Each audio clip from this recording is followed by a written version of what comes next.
Welcome to This Week in East Brunswick.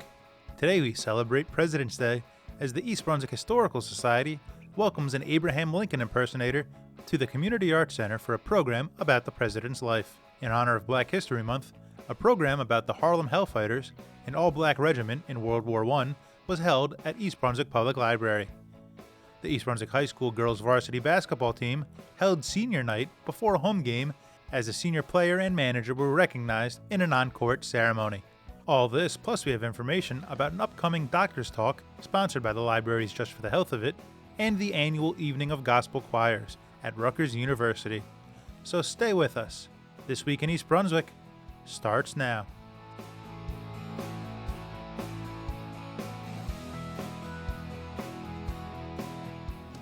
Ladies and gentlemen, I present to you the 16th President of the United States.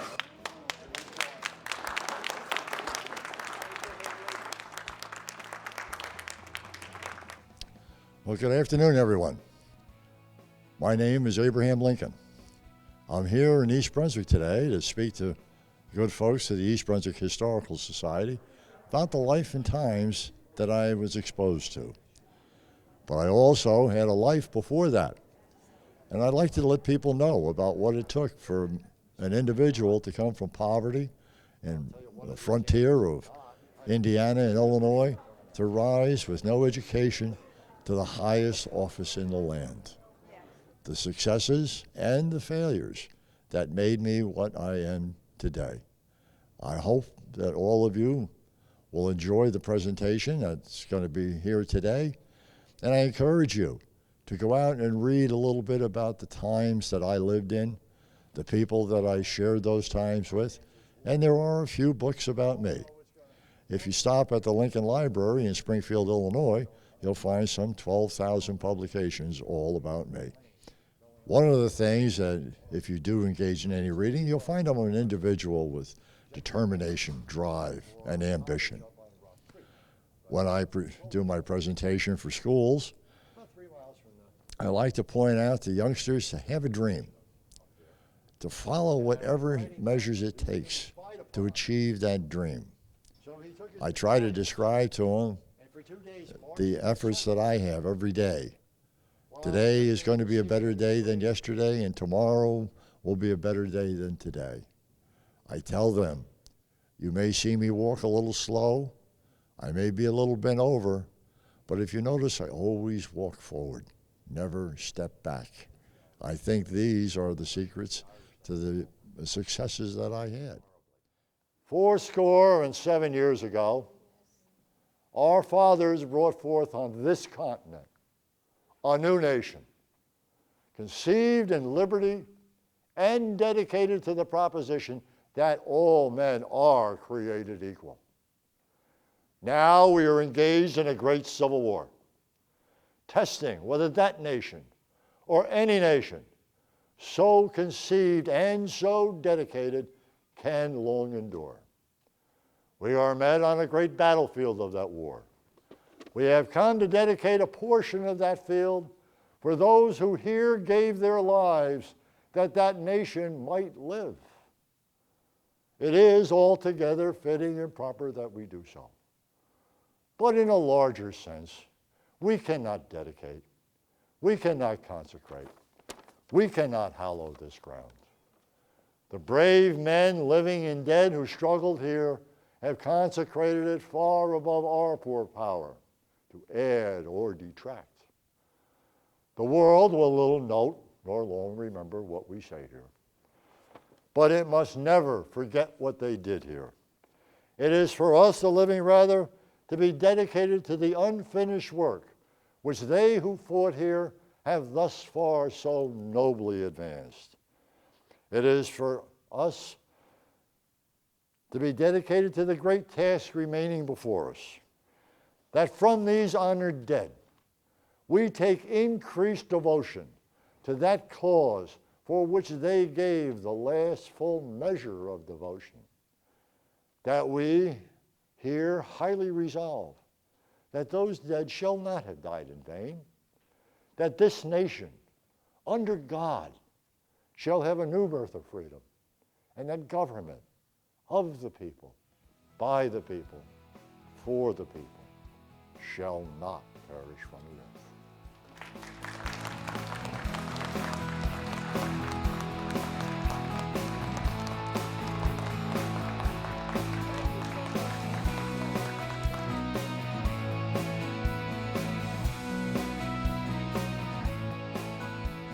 Good afternoon, everyone.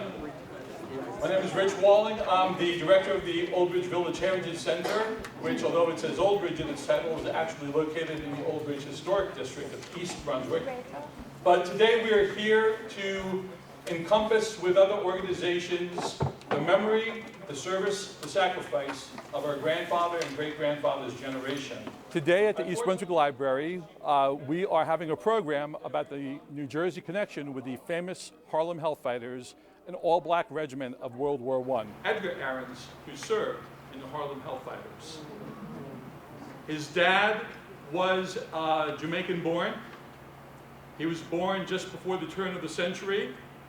When he was on a British ship in Egypt, the ship had shipwrecked. The British captain took off, leaving the crew to fend for themselves. Young Edgar Ahrens went to the British consulate looking for passage back to England. They took a look at it. Oh, you're an Egyptian. You're just trying to scam your way back to England for free passage. Edgar went to the American consulate. The American consulate said, sure, we'll help you. And then and there, Edgar said, and this is in a newspaper article, by the way, that he wrote, Edgar said, whatever I can do to repay your kindness, I will do. In 1914, he was in Germany as part of a British ship crew. They were in German ports. He saw the preparation of war that Germany was amassing before any hint of a conflict on the continent of Europe. He saw machinery. He saw troops being gathered. He saw shipping being made and 2 new ships launched. And when he asked what was going on, a German steward said, oh, well, we plan to conquer France, and once France is done, we plan to conquer England, and then maybe America. And Edgar was like, what? So, in 1917, America finally entered the war on the right side. Pardon any German friends who might be there. Edgar left England. He came to the United States in 1917.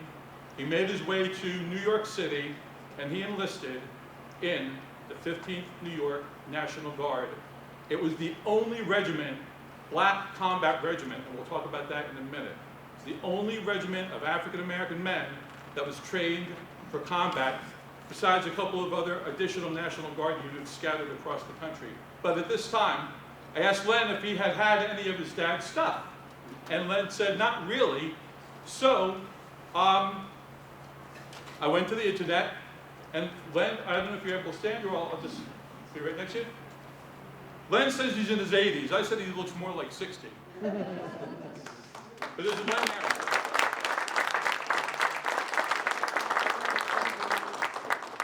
Len, I'm very, very happy to give you 3 things. Number 1, this is his dad's military service record.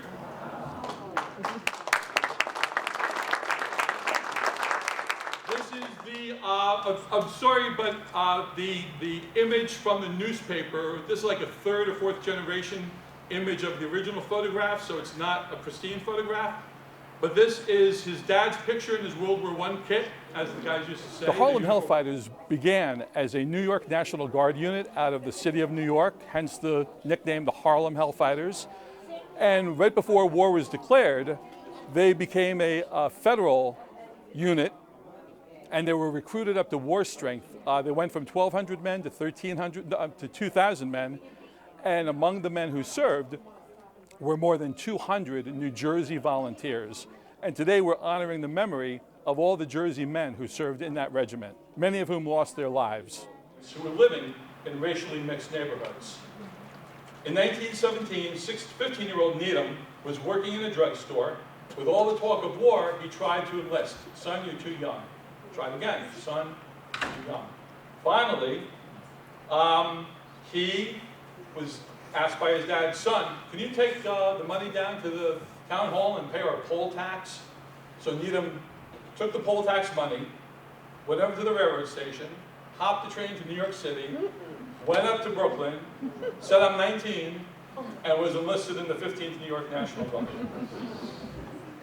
So, at age 15, he joined the Army. Anybody in here age 15? Can you imagine joining the Army when you're 15? I know a guy in 13. Yeah. 13. Now, the 15th New York National Guard arrived at Brest, France in late December of 1917, and the regiment was immediately put to work building roads, dams, and a battalion was sent to guard German prisoners. As a combat regiment, it chafed at labor work. Finally, after 2 months of lobbying by Colonel Hayward and pressure by the French military command, the regiment was temporarily loaned to the French. It trained for several weeks before it was put into combat. Although it did not participate in those early months in any over-the-top infantry assaults, trench warfare necessitated the establishment of listening posts between the lines. And between the lines was, as most of us know, is called no man's land. According to Johnson's account, at around 1 a.m., a German sniper opened fire on the post. Johnson anticipated more trouble, and he took a box of grenades and he laid out 30 grenades in front of him, just in case there was any trouble. At 2 o'clock, he heard Germans cutting the wire in his front. So he sent Roberts in an adjoining sentry post to alert the troops. Johnson lobbed a grenade and surprised the Dutchman. He began firing. So he called back Roberts, but Roberts was soon incapacitated by a German grenade. Roberts could not stand, but he was able to pass grenades to Johnson.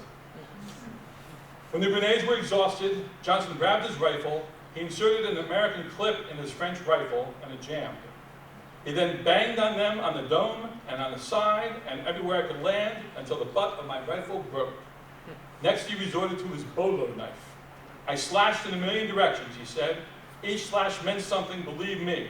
He admitted that the Germans knocked me around quite considerable and wanged me on the head, but I always managed to get back on my feet. One German was bothering him more than others, so eventually threw him over his head and stabbed him in the ribs. I stuck one guy in the stomach, Johnson continued. With the enemy in his front disposed of for the moment, Johnson looked over to his left, where Roberts was. He saw that 2 Germans were lifting Roberts up to take him as a prisoner. With an upward spring, Johnson landed on the shoulders of the Germans. He buried his bolo knife into the skull of one German, and then plunged it into the gut of the other. As the Germans retreated, both Johnson and Roberts, although both severely wounded, continued to pelt them with grenades. With daylight, the Americans found 4 dead Germans on the battlefield and evidence of up to 24 additional Germans who had been involved in the fight. The Americans recovered 38 potato masher grenades, rifles, bayonets, and pistols, and the Germans are said to thereafter designated the African American troops as bloodthirsty black men. The French dubbed them Hellfighters. The heroism of Johnson was spread in newspapers all across America, and both men were recognized and feted as genuine heroes. The French awarded Johnson and Roberts the Croix de Guerre with special citation, and this was France's highest award for bravery. They were the first 2 American soldiers in the war to receive the Croix de Guerre. Pershing sent a congratulatory note. The mayor of Trenton did likewise. Needham was sent home due to his wounds, and he gave speeches about his fight all across America. But war and wartime exploits pass, and with it, the fame and opportunities of the moment. Thanks, Steve. The event is being co-sponsored by 4 organizations: the Afro-American Historical and Genealogical Society of the New Jersey chapter, the East Brunswick Human Relations Council, the New Brunswick area branch of the NAACP, and the Old Bridge Village Heritage Center, which is situated here in East Brunswick.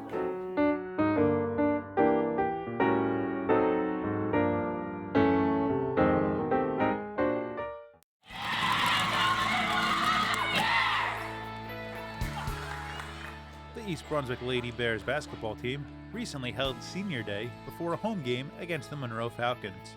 Senior player Darty Patel and manager Anjini Ragamar were honored before the game for their commitment and dedication to the program. Now let's check out the highlights and meet the seniors.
Hello, I'm Karen Parry, Manager of Information Services at the East Brunswick Public Library.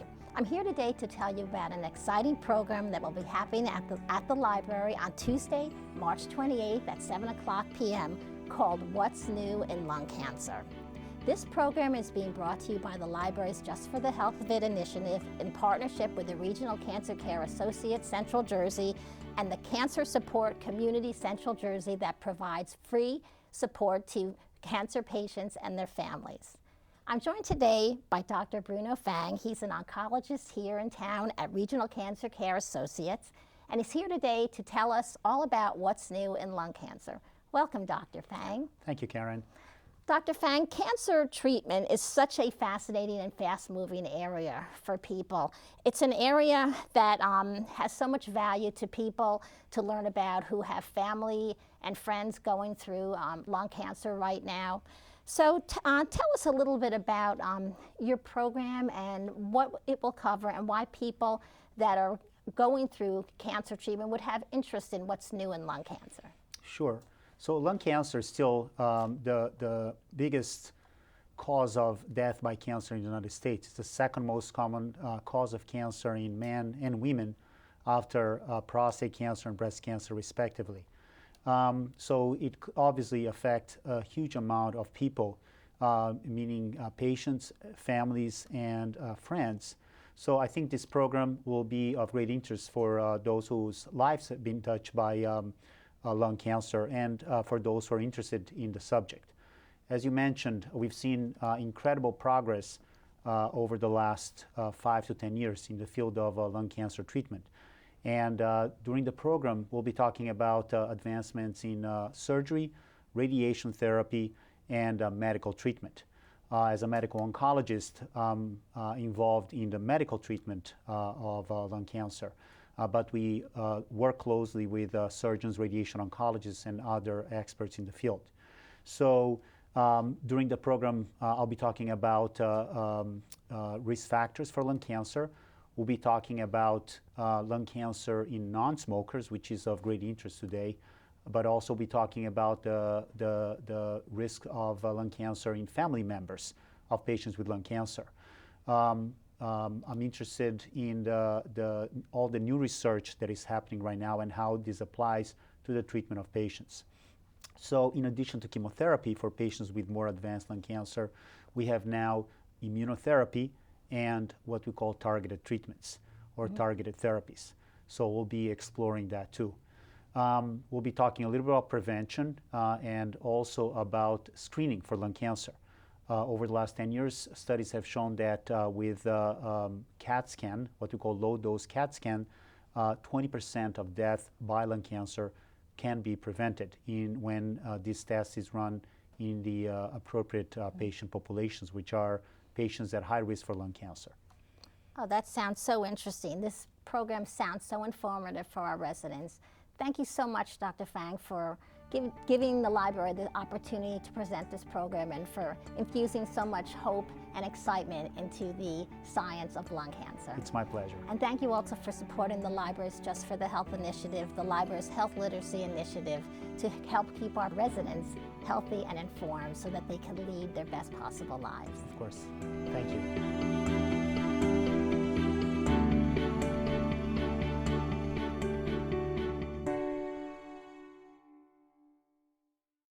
Hi, I'm Angus Chris Gillespie, your host on East Brunswick Television. We're here today to talk about an important upcoming event, the annual Evening of Gospel Choirs at Rutgers University. Here to give us a little bit of an overview is Pastor Brenda Lumsey. Can you tell us about the event? Hi, yes I can. This is an evening of gospel that we have every year in the month of February, and it's 2017, and we are so excited. And we're really excited because the venue have changed now, and we think this change is going to be for the better because now there's better parking. We went in to check. It's going to be at Bush Student Center and on Bush campus in Piscataway, New Jersey. And we're excited, and the same entertainers are going to be there with an add-on. And we're going to be excited. We are excited about the add-on that's coming. We'll get to that in a minute. Yeah. All right. Yeah. So this is the 35th annual. It's been going on a long time. Yes, it has. Yeah. And your church, Mount Calvary Missionary, is one of the choirs participating. Tell us a little bit about your church and your choir. Well, my church is right in the center of New Brunswick, New Jersey, but we're in a loving community, I'll just say it that way, that's constantly being built up. You're on Troop Avenue? Troop Avenue, 150 Troop Avenue, New Brunswick. And our choir has been a part of this event for quite a few years, dating back even before the choir, then as you know, the Lumsey Sisters, and that's where we're connected that way, and you'll tell us about that later. Yeah. Yeah, but our choir has been singing for quite a few years, and we're now the community choir because we pull in singers from the community as well. Okay, and we move on. Reverend Rouse, you're with Macedonia Free Will Baptist. Yes. Tell us a little bit about your church and about your choir. Oh, well, I've been their pastor. This is my 33rd year. Wow. On in Piscataway, yeah, on Highland Avenue, 372 Highland Avenue. And we are there. We have morning worship service. We have service during the week. And one of my passions is I'm a musician and a singer, personally. And so being pastor, I always was interested in getting my choir singing. And What instrument do you play? I play keyboard. Oh, okay. Yeah. And you sing as well? And I sing, yes. And my choir was one of the first choirs that started out 35 years ago. In the area? In the area with this program in New Yes. Brunswick. Ah. Yeah, and so I'm excited to be able to come back. Got a call from Pastor Lumsey. It's been a long time. Yes, it's been a while. It's been a good while, so I'm happy about that. Deacon Williams, tell us about the singing pastors, because I understand they're going to be the headliners for this event on Saturday, February 25th. Okay.